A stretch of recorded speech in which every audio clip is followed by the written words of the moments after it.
Hi, good morning. We make decision throughout the day, every day, and on things like what to wear and where to go, what to eat and what not to do, which sounds a simple task, which sounds simple enough, right? अब daily की ये छोटे छोटे decision में हम इतने ज्यादा involve हो जाते हैं कि जब बड़ा डिसीजन लेने की बात आती है तो that becomes a big task. So either we procrastinate, हम बातों को टालते हैं, we either put it off or we do it.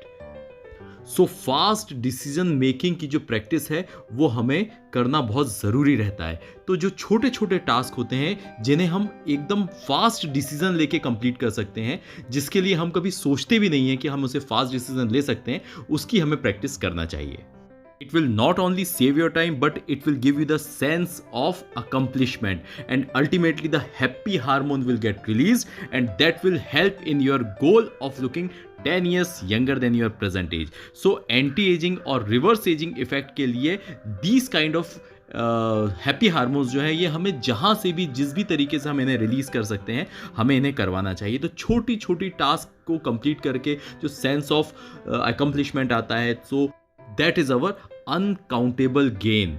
हमें पता ही नहीं लगता है कि डेली ये छोटी छोटी चीज़ों से, जिसे हम कहते हैं कि बूंद बूंद से घड़ा भरता है, तो एक दिन आपको समझ आता है कि ये जो छोटे छोटे डिसीजंस आप फास्ट ले रहे हैं, इससे जो सेंस ऑफ सेटिस्फैक्शन आ रहा है वो हमें हमारी एंटी एजिंग इफेक्ट के लिए कितना ज़्यादा यूजफुल है.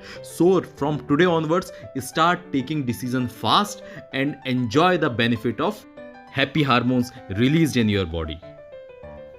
Also, if you want to keep your brain engaged throughout the aging process, so listening to or playing music is a great tool. It provides a total brain workout. There are many researches which shown that listening to music can reduce the anxiety. It regulates the blood pressure and the pain, as well as improves the sleep quality. Mood and mental alertness also increases. It helps in improving the memory also.